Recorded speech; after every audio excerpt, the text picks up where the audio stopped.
Bien, buenos días a los televidentes de Cheme TV Noticias. Hoy contamos con la presencia de don Quinto Lucas, desde la ciudad de Quito.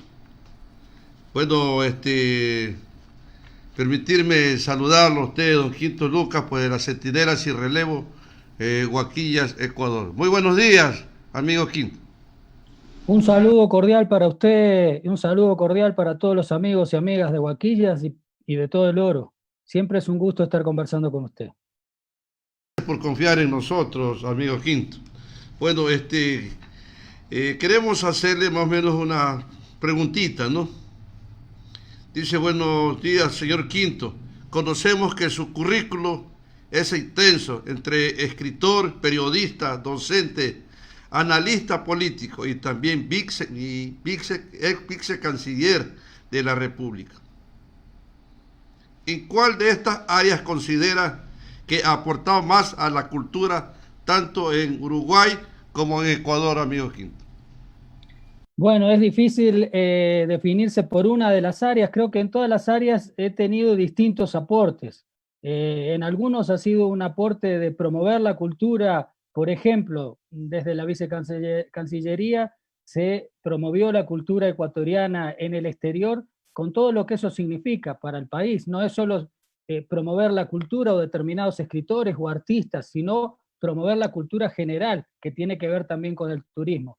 Pero como escritor también he trabajado mucho ligado a las universidades, ligado a distintas instituciones. En Quito, por ejemplo, trabajé muy ligado a la librería Librimundi, cuando Librimundi era la gran librería del Ecuador, y promovíamos no solo a los escritores y artistas con actividades, sino también haciendo gestión cultural en sectores de barrios más, con más dificultades y más necesitados. Entonces creo que en todas las áreas he tenido un aporte distinto, en algunas más como gestor, en otras más como creador, en otras atrayendo gente de sectores populares a la cultura, llevándoles la cultura a los sectores populares.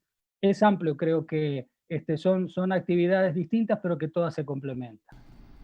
Bien, gracias. Bueno, don Quinto dice, leí una de sus propuestas referentes, promover la pluralizacionalidad e interculturalidad, cumpliendo la Constitución. Esto quiere decir que ni en el gobierno del expresidente Correa se pudo cumplir este postulado, amigo.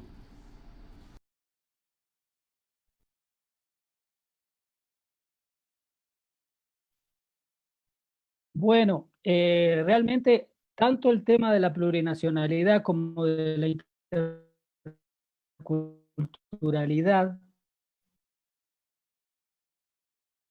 está en la Constitución, pero no se pudo, ya se cumplieron muchos puntos fundamentales. Pero, por ejemplo, el tema de la educación intercultural bilingüe hay que profundizar. Hay que profundizar en los distintos sentidos.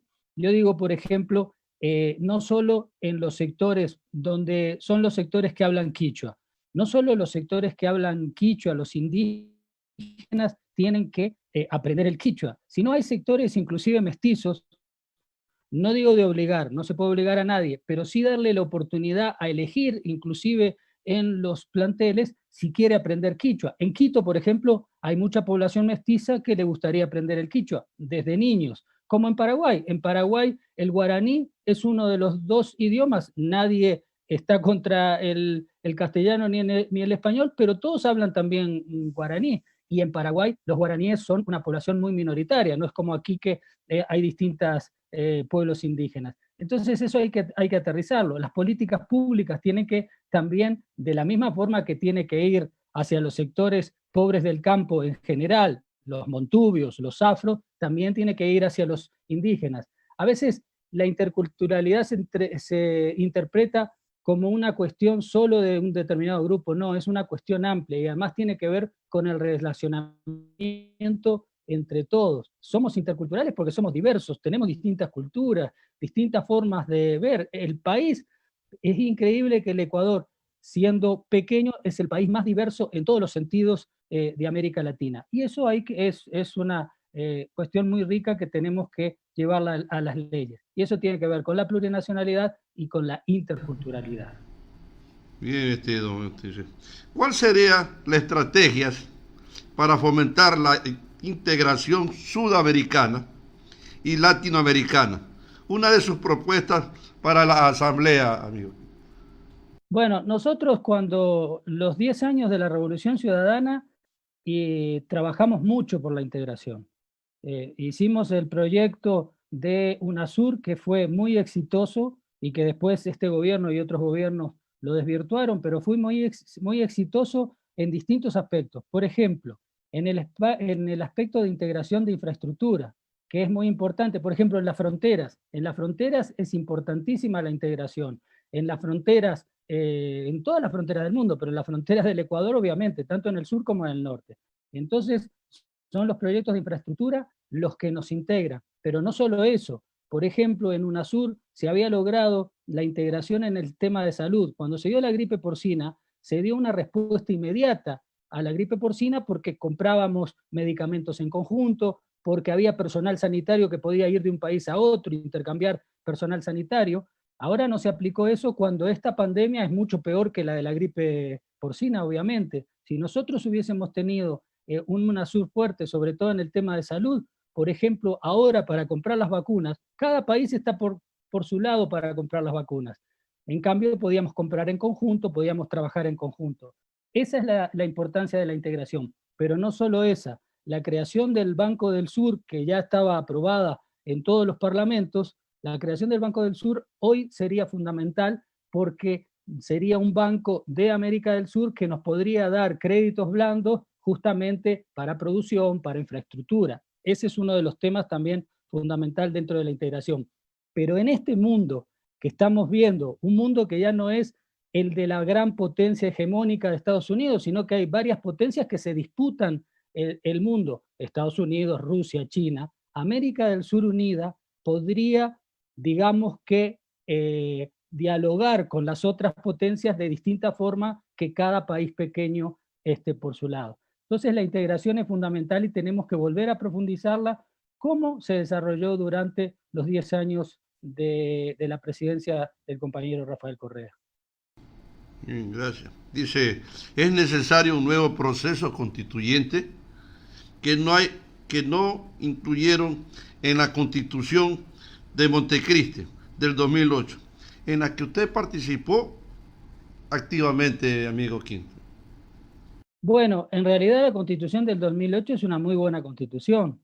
Tal vez nos faltó profundizar en el tema laboral, pero, por ejemplo, para trancar lo que se ha hecho ahora con la ley humanitaria, que se está coartando a los trabajadores, se le está liquidando los derechos. Pero bueno, más allá de eso, es una ley, es una constitución muy importante, una de las más avanzadas de América Latina. Pero el problema del Ecuador hoy es otro, es un problema de institucionalidad.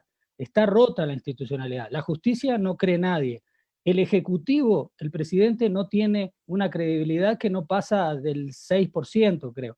La Asamblea Nacional, el 4 o 5%. Pensábamos que el Congreso de la década de los 90 iba a ser el que tenía menos credibilidad. No, es esta Asamblea la que tiene menos credibilidad. El Consejo de Participación Ciudadana y Control Social, que tiene una labor importantísima, está prácticamente desinstitucionalizado porque el gobierno lo desinstitucionalizó cuando eligió prácticamente a dedo a aquellos consejeros liderados por Julio César Trujillo.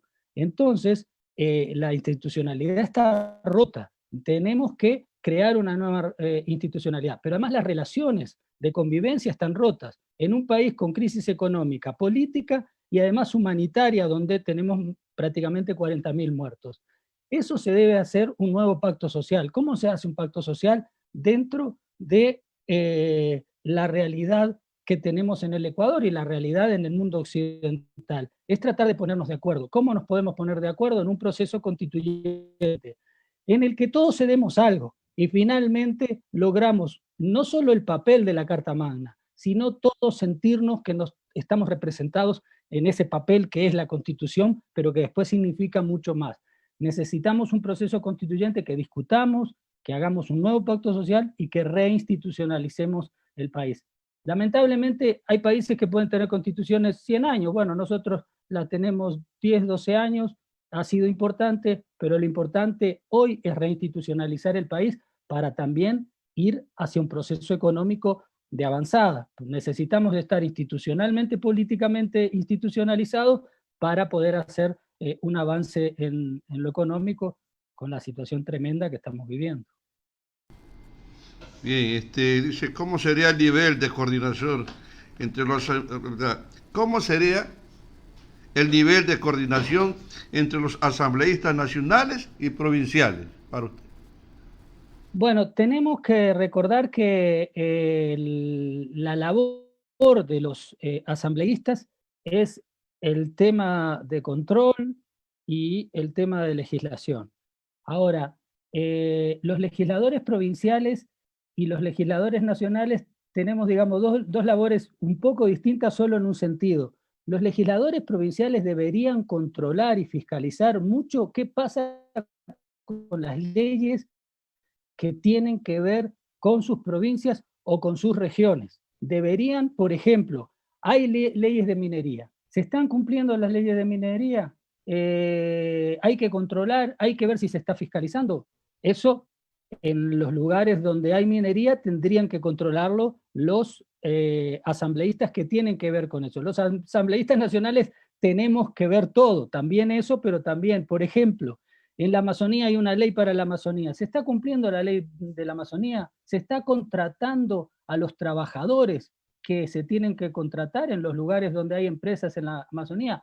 Eso es parte. Hay una ley de cultura, una gran ley de cultura nacional que tiene que ver con la Casa de la Cultura, las casas de la cultura, los núcleos, que tiene que ver con los gobiernos locales, cómo promover la cultura. ¿Se está cumpliendo eso? ¿No se está cumpliendo? Digo, esa es la fiscalización que a veces en lo nacional tenemos que hacer todo. Lo provincial tienen que hacer todo porque finalmente son legisladores, pero tienen que centrarse también en su provincia. Ahora, la legislación es una legislación para todos, porque inclusive la legislación que tiene que ver con las provincias de la frontera, digamos, es una legislación que tiene que ver con esas provincias, pero que finalmente va a ser mejor o peor para todo el país.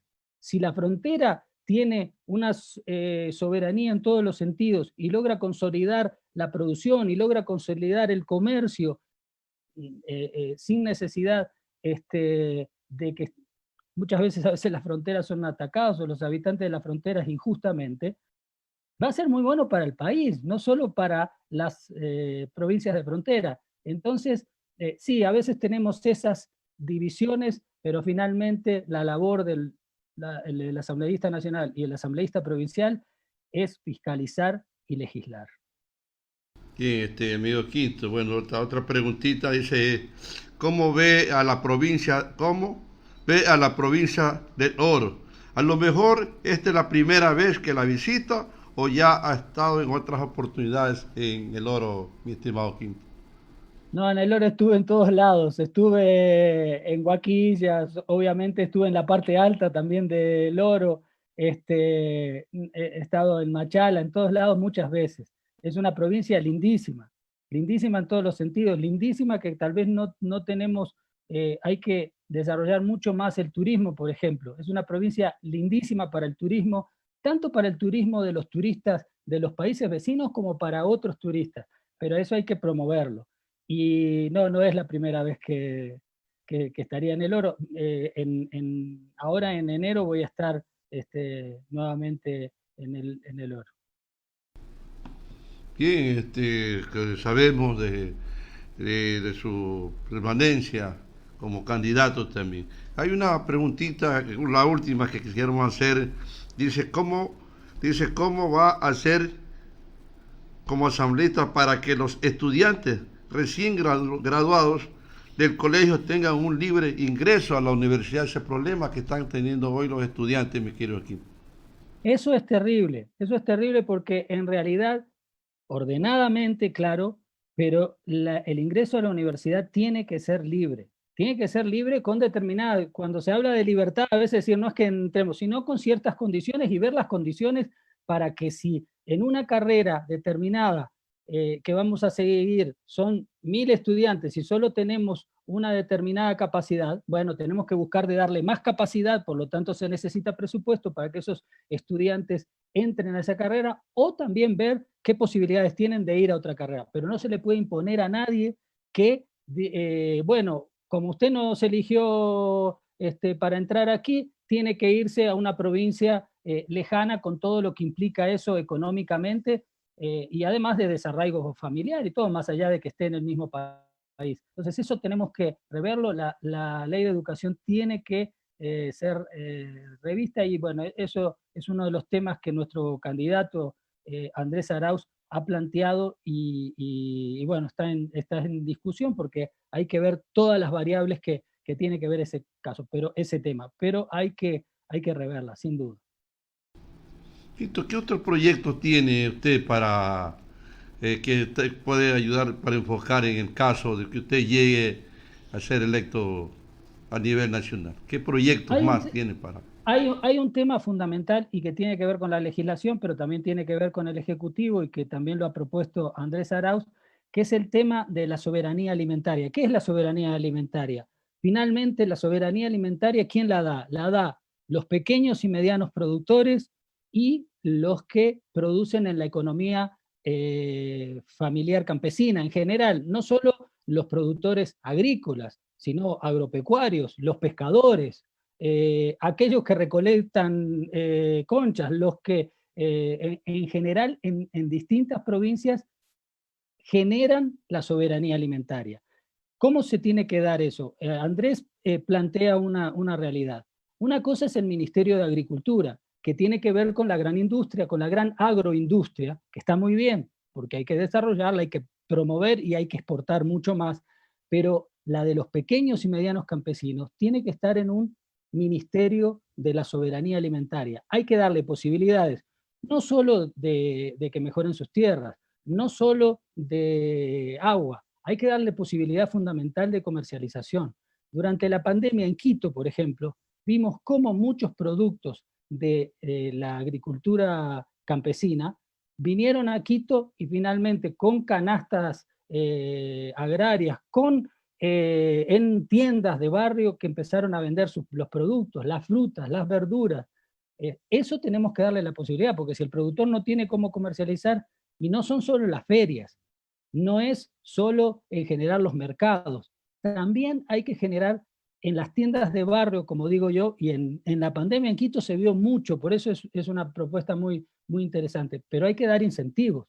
De la misma forma que el productor necesita incentivos, también aquellos que van a comercializar, por ejemplo, las pequeñas tiendas, tienen que tener determinados incentivos, y hay que promocionar también en los consumidores. Por primera vez yo vi consumidores en distintos barrios en Quito que, en lugar de comprar los productos importados, estaban comprando nuestros productos en tiendas de barrio. Eso hay que amplificarlo, y eso un ministerio puede trabajarlo, pero siempre hay que dar incentivos a la gente, que pueden ser fiscales, que puede ser de distintas formas, que hay que verlo. Pero además hay que promocionar mucho más, o trabajar mucho más con nuestros productos en las compras públicas, en los desayunos y los almuerzos de los estudiantes. En general, en todos los sentidos, el Estado tiene que también ayudar y comprarle a nuestros pequeños y medianos productores, agricultores familiares, campesinos, sobre todo. Después, obviamente, a nuestros productores más grandes, siempre en la necesidad de favorecer primero a los, a los más necesitados. Perdón. Bien, bueno, queremos también agradecerles también a don Quinto Lucas por haber participado en nuestra plataforma virtual de Cheme TV Noticias. ¿Algún mensaje para todas las personas que hoy se han enlazado y que están enlazadas con Cheme TV Noticias, estimado Quinto Lucas? Hay un tema fundamental que tiene que ver con las fronteras, que a veces nosotros solo vemos las fronteras como la parte territorial de defensa de nuestro territorio. Y la soberanía es algo mucho más integral. Tiene que ver con cómo promocionar el comercio y darle la posibilidad a los comerciantes de la frontera de que puedan desarrollarse, de que no estén en una época cuando la economía es muy buena, bien, y en otra tratando de sobrevivir. Pero eso, por eso tiene que ver también con el vínculo con la producción, el vínculo con el turismo, y eso es una cuestión integral que tiene que legislarse, tiene que darse la posibilidad a las fronteras que crezcan en el buen sentido, que no sea solo la última defensa del territorio, que sean también la defensa de la vida de la gente que vive ahí. Y eso tenemos que pensarlo y tenemos que trabajarlo. Hay algunas propuestas, en fronteras de Europa hay trabajos interesantísimos que podríamos desarrollarlo en forma integrada, inclusive tanto con Perú en el sur como con Colombia en el norte. Creo que es muy importante ese tema. No es un tema menor para todo el país, no solo para las fronteras, para todo el país es un tema muy importante. Digo, Sí, ese sería verá. un poco. Continúe, don Manuelito. No, digo, ese sería un poco un tema que creo que hay que desarrollarlo, que hay que conversarlo, y obviamente la legislación, y ese es un error de la legislatura en general, la legislación tiene que hacerse conversando con los sectores afectados. O sea, el legislador tiene que salir de la burocracia, de ese escritorio, cuatro paredes, e irse a conversar con la gente, que la gente finalmente es la que crea las leyes. Uno después articula, las hace legalmente posibles, pero tiene que conversar con la gente, y eso es una propuesta fundamental. Yo, siendo legislador, voy a pasar poco en el legislativo, voy a estar lo que sea necesario, obviamente, en todas las sesiones, pero voy a estar siempre conversando con la gente y aprendiendo de la gente. O sea, uno no sabe todo. La gente es la que sabe lo que está viviendo. Esa es la realidad.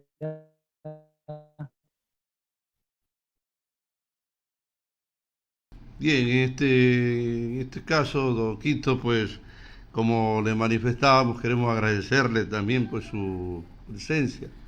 Esta entrevista, pues, que ha sido de algo provechoso para que las personas que hoy se están conectando, se han conectado con Cheme TV Noticias, pues saquen resultados de esta magnífica entrevista con un personaje que conoce bastante de leyes, conoce pues muchas cosas, ¿no? Y en este caso, Quinto, queremos, como te decimos, agradecerte por esta entrevista. No sé si, como le decíamos, tenga algo más que mencionarnos. Guaquillas, Quinto, somos el 90% que vivimos de la frontera. Que siempre las autoridades vienen, nos engañan, nos dicen y nunca cumplen. Nosotros acá en la frontera, los guaquillenses, que vivimos en esta frontera, siempre pues luchamos por una reactivación económica, luchamos por muchas cosas, pero lamentablemente vienen y quedan nada más en puro cuento, amigo Quinto Lucas. Esa es la verdad, ¿sabe por qué? Porque a veces la gente no entiende la importancia de las fronteras, creen que es solo territorio, se olvidan de que la frontera sobre todo es gente. Y que cuando los que sabemos y hemos trabajado en integración, sabemos lo que significan las fronteras en el mundo. Y en América Latina la importancia que tienen las fronteras y la que tienen los seres humanos que viven ahí. Por eso es que yo digo que tenemos que pensar en soluciones integrales que son legislativas, pero son en lo concreto. También son en infraestructura, en dar la posibilidad de infraestructura para que los productos puedan salir, para que los comerciantes puedan trabajar mejor, pero se necesitan incentivos. En la frontera siempre se necesitan incentivos en cualquier frontera del mundo. Y eso está escrito, pero está en la práctica, todos lo sabemos. Por eso yo sé lo que viven en Guaquilla, como lo que viven en el norte, en Tulcán. Muchas veces, hay veces increíblemente que una frontera está mejor y la otra está peor por los vaivenes de la economía. No podemos vivir por los vaivenes de la economía, sino por una capacidad de desarrollo local. Y eso lo tenemos que provocar desde lo nacional. No, yo entiendo, y entiendo que la gente crea que siempre es cuento. Estamos muy convencidos con Andrés Arauz y con los compañeros y candidatos de la lista 1 que el desarrollo del país es integral. No es solo determinados sectores macroeconómicos o los grandes sectores. Integral en el sentido de su gente, y su gente es variada, y las soluciones son variadas. Para la frontera son un tipo de soluciones, para la Amazonía son un tipo de soluciones, para la sierra son otras, y después hay soluciones nacionales que integran todo eso. Así que yo estoy muy confiado porque sé que Andrés, que además tiene una capacidad y una formación económica muy importante, pero que además tiene esa sensibilidad de llegar a la gente, de conversar con la gente y entenderse con la gente y escuchar a la gente, va a ser un gran presidente, no solo para la frontera, sino para todo el Ecuador. Como le manifestamos, agradecerle esta magnífica entrevista. Queremos felicitarlo porque sabemos de que la Asamblea va a tener un buen conocedor, en este caso como es usted, Quinto, si nos permite pues felicitarle en esta labor. Pues, pedimos porque la CNA, como le decía, califique esta entrevista y que se haya sacado provecho de esta entrevista. Queremos dejarlo en la parte final, Quinto, Lucas, esperarlo cuando venga acá a Huaquillas, al Oro, pues conocerlo pues y poder hacerle otra entrevistita más acá, mi querido Quinto Lucas. Ahí vamos a estar, un gusto, muchísimas gracias por la entrevista, siempre a las órdenes y además siempre para responder lo que sea que tenga que responder. Generalmente no huyo a las interrogantes y le agradezco mucho. Muchas gracias, un saludo fraterno a todos los amigos y amigas de Huaquillas y de todo el Oro, siempre. Ustedes también lo agradecemos, don Quinto. Bueno, ha pasado por nuestra plataforma virtual, nuestro amigo Quinto Lucas, pues y deseándole suerte. Continúe, pues que inclusivamente como le manifestamos, Dios permita tenerlo en el Congreso a usted también, amigo Quinto. Muy buenos días, muchas gracias, amigo.